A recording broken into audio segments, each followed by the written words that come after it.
Je viens tout juste de raccompagner l'invité du jour. Je suis sûr que vous allez autant aimer découvrir l'interview que moi, j'ai aimé la faire. J'ai fait connaissance aujourd'hui avec Camille Orlandini. Pourquoi je l'ai invitée ? Parce qu'elle est la seule personne que je connaisse à faire du design culinaire. Pourquoi j'ai choisi ce verre dans le décor aujourd'hui ? Pour représenter toute la délicatesse, toute la sensibilité que Camille met dans ses œuvres. On a parlé de Nantes et d'autres jolis petits coins en France. On a parlé de la place du fait main en cuisine. Et on a parlé des limites quand on veut mettre des gens dans des cases. Donc on a discuté, on a dessiné aussi. On a rigolé, on s'est souvenu. Ça donne ça. On fait les présentations tranquillement avec un petit quiz facile. La séquence -1. Qu'est-ce que mon invité faisait il y a 1 heure, 1 jour, 1 an, etc. Histoire d'échauffer le coup de crayon, 2 réponses doivent être dessinées. Il y a 1 heure, que faisais-tu ? Je prenais le tramway pour venir ici. À quoi il ressemble ce tramway ? Moi j'avais les anciens là. Anciens tramways.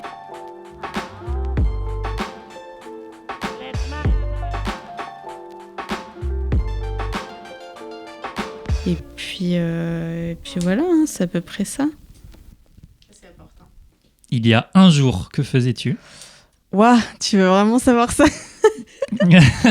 En fait, je pense que je suis un peu allergique aux huîtres. Et du coup, je vomis. Donc voilà ce que je faisais hier. Ah mince ! Un jour. Ouais.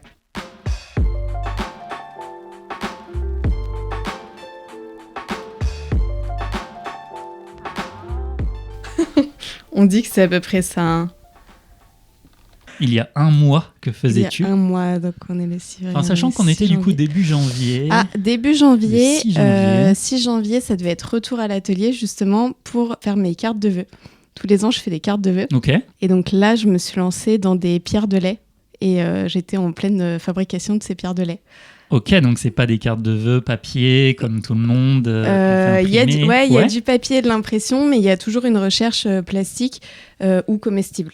Il y a 1 an, que faisais-tu ? Il y a 1 an, qu'est-ce que je faisais ? Il y a 1 an, fin janvier, début février, j'étais à Bruxelles, aux Beaux-Arts de Bruxelles. Je donnais un workshop là-bas, en master food design.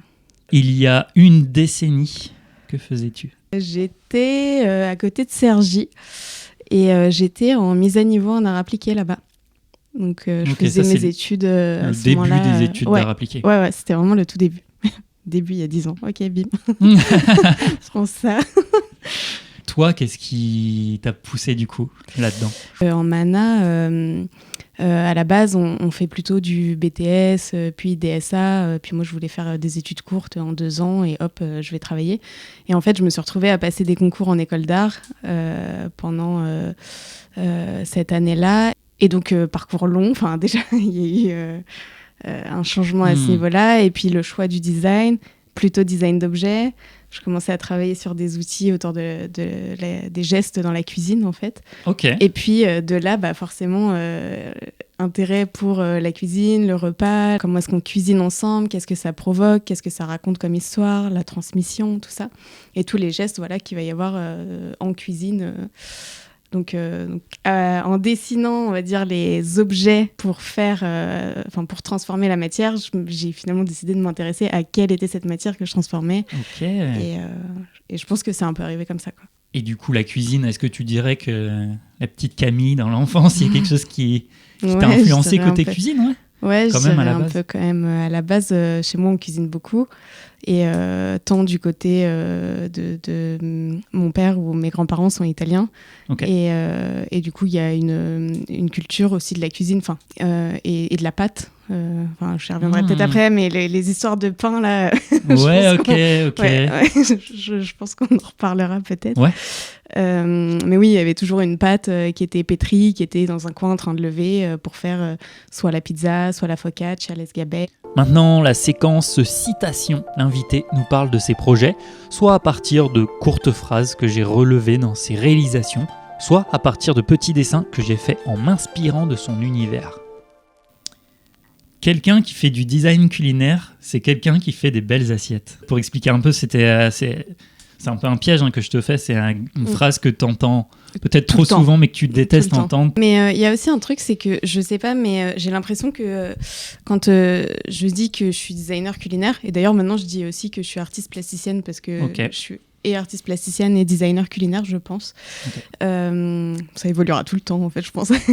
Et donc, les gens, je pense que c'est le chose du culinaire, ils se sentent obligés de supposer quelque chose avant même que j'ai eu le temps d'expliquer. Ah oui, mais du coup, tu fais des belles assiettes. Non, mais c'est ça, c'est sûr. Bah non. Et donc, peut-être que le truc du culinaire, il parle tellement à tout le monde que les gens, ils anticipent sur la réponse et finalement, ils vont supposer... Enfin, j'en sais rien. Il y a peut-être un truc comme ça. Ok, donc ici, là, tu devais régler le compte à tout le monde et donner la définition du design culinaire. Bah, c'est du design qui est appliqué à l'aliment, à la nourriture et à l'environnement en fait, du repas en général. Donc il y a autant des questions d'espace, d'objets, que de travail sur le matériau culinaire en lui-même. Et puis c'est beaucoup un travail de collaboration avec des gens qui savent faire. Est-ce que cette incompréhension, elle te fatigue dans un certain sens Ça dépend des moments. Ouais, parce qu'on a un peu l'impression de répéter toujours la même chose et en même temps, c'est normal que ce soit pas évident pour tout le monde. Enfin, moi, je sais ce que je fais parce que je le fais. Ouais. et les personnes que j'ai en face. Mais comme quelqu'un va me dire, j'en sais rien, je fais du conseil dans telle boîte, moi, je sais pas ce que c'est, quoi. J'ai besoin qu'il m'explique et du coup, c'est la même chose, quoi. Lait chaud infusé à l'ânette sauvage, tartine au beurre de téréval, nature, algues, noix et noisettes, pain de kibou, les noix dans le café, souvenir de Yolande. Qu'est-ce que c'est ? Là, on parle de la restitution de résidence à Terval. Terval, c'est dans la Manche. En fait, c'est un groupement entre deux communes, donc qui sont Hébé-Crevon et La Chapelle-en-Jugé. Donc, il y a une association là-bas qui s'appelle le Bouillonnant Valter et qui m'a accueillie en résidence sur le thème « Un territoire, des ressources et des hommes ». Et c'était un super projet. C'était un moment hyper émouvant. Parce que j'ai passé peu de temps là-bas, mais il y avait un vrai lien qui s'est créé avec les habitants, avec les personnes de l'association. Donc là-bas, en fait, moi, je suis partie donc, des ressources locales et donc du lait. Le lait, là, ça va revenir souvent. C'est la deuxième passion après le pain, là, je pense. Okay. C'est bon. Et donc, je suis allée chercher la famille d'éleveurs qui m'ont super bien accueillie, qui ont été un peu surpris, pourquoi, mais qui m'ont vraiment bien accueillie. Et à partir de leur matière, on est allé chercher, on s'est fait prêter une écrémeuse, on a fabriqué de la crème avec les habitants, puis du beurre. Et l'idée, c'était aussi d'agrémenter ces beurres aux différents goûts du territoire. Et en fait, moi, quand je fais un projet, je pars du lieu et puis je dézoome pour essayer de comprendre où est-ce que je me situe, dans quel contexte géographique aussi. Donc là, si je dézoome un peu, j'ai le bocage. Si je dézoome encore, j'ai le littoral, on est dans la Manche. Et l'idée, c'était de raconter les différents paysages de ce lieu par ces beurres-là, donc en intégrant des algues qu'on a été cueillir sur le littoral avec les habitants. Toujours avec les habitants. Même quand tu vas cueillir quelque chose un peu plus loin, tu ne vas pas toute seule. Non, je vais chercher l'autre et l'habitant parce qu'en plus, il sait de quoi il parle, il vit là et en fait, j'ai pas envie de dessiner des choses et les imposer alors que je viens de l'extérieur. Enfin, j'ai besoin que eux racontent leurs histoires et à partir de ce moment-là, venir créer le fil, enfin, tisser le fil, on va dire, du projet, mais avec eux, évidemment, toujours avec eux. Les noix, encore une autre passion. Une autre passion. Mais c'est vrai que j'ai l'impression que de plus en plus, souvent, je pars d'un aliment ou d'une ressource et puis après de sa transformation et de ce qu'elle va raconter, de l'histoire du territoire et tout ça. Et donc là, je suis sur un projet en résidence dans l'Allier. Et le but, c'est de créer du lien avec les habitants, tous les âges, les scolaires, les EHPAD, les centres sociaux. Et donc l'idée, en fait, c'était d'aller cueillir ces noix-là ensemble et puis de les casser ensemble, c'est très long, au marteau. Et puis après, on l'emmènera à l'huilerie. Et l'idée, c'est d'amener les enfants à l'huilerie aussi pour qu'ils voient comment ça se passe. On a récupéré le brou de noix aussi pour dessiner. Et en fait, ça, on le fait en l'infusant dans l'eau. Ça fait une genre de peinture. À la base, c'est ce qui sert à teindre le bois, quoi. Ok, et donc là, ça sert aussi avec les enfants à dessiner ? Ouais. L'idée, à la fin, c'est qu'on fasse une genre de fresque avec eux qui viennent raconter l'histoire de tout ce qu'on aura fait séance par séance. Je mets en pause juste 2 minutes pour vous dire que le Musée des gens existe en version vidéo sur YouTube et en version podcast sur toutes les plateformes, dont Spotify évidemment. Le Musée des gens existe aussi en version papier. Rendez-vous sur ma boutique pour passer commande. C'est vraiment le meilleur moyen d'encourager le projet, de l'emmener le plus loin possible, puisque chaque vente soutient le projet financièrement. Le Musée des gens n'existe pas en version jeu de société, mais j'adorerais produire ça. Ça pourrait être un kit de questions pour lancer des conversations. Bref, je suis à la recherche d'un éditeur. Allez, on retourne dans l'interview, c'est reparti. Du coup, moi, je dirais, c'est une main gauche. Bien vu. Ouais, une main, parce que sur beaucoup de photos de tes projets, il y a des mains qui reviennent. Ouais, c'est vrai. Je pense que c'est vrai. Ouais, je suis pas dans le portrait ou ce qui m'intéresse, c'est vraiment le geste, je pense. Je sais pas si tu peux nous décrire un outil que tu aurais.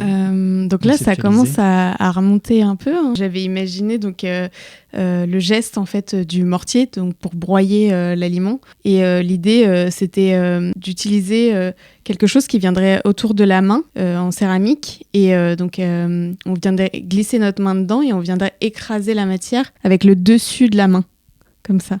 Okay. Donc l'idée, c'était de renouer avec le temps de transformation de la matière et reprendre conscience du temps qu'on met en fait à cuisiner et que c'est agréable et que c'est pas le robot qui fait tout. Ouais.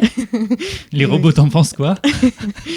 Ouais, je suis un peu teubée avec ça quand même, mais j'ai mis très très longtemps à avoir un smartphone, quoi. Okay. J'étais avec ma brique et tout le monde me disait mais Camille, mais arrête. Je faisais mes petits plans à la main pour aller dans la ville et me dire bon bah voilà, c'était telle rue, c'était le machin et tout. Voilà. Des questions qui partent dans tous les sens, des réponses spontanées, dont 3 doivent être dessinées. C'est la séquence tac au tac. 3, 2, 1, let's go. Une odeur que tu aimes. Je vais revenir sur mes histoires de pain, mais l'histoire de la focaccia qui sort du four, c'est incroyable. Le restaurant à Nantes où tu vas le plus souvent. Où je vais le plus souvent, je dirais que c'est le Brocéliande. Ton meilleur souvenir d'enfance avec tes parents. Il y avait un châtaignier et du coup on ramassait les châtaignes. Mais j'aimais bien, puis après on les mangeait, quoi, forcément. Un adjectif résumant ton opinion sur Nantes. Ça va être très vite vu, hein. C'est la Loire qui emmène jusqu'à la mer. Camille, la phrase qu'il faut dire pour t'imiter le mieux possible. Bah, je sais pas. Un tic de langage ou... Non, moi j'ai aucun tic. J'ai aucun tic de langage. Le plus beau vêtement dans ton dressing. Ah si, c'est... je le mets plus trop, mais c'est un genre de poncho.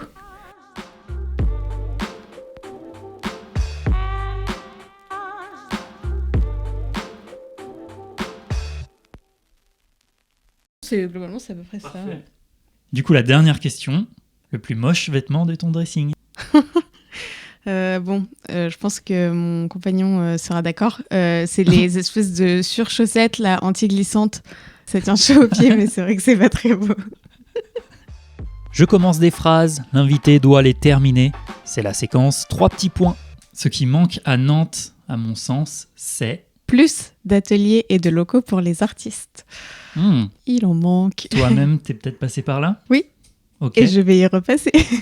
Oh, ok, c'est un appel que tu fais. Voilà. Ça se voit que je suis plus vieille qu'il y a 5 ans parce que... je me suis mise au puzzle. J'ai fait un puzzle. C'était génial. Non, mais justement, on peut parler peut-être d'activités d'autres que tu as en parallèle.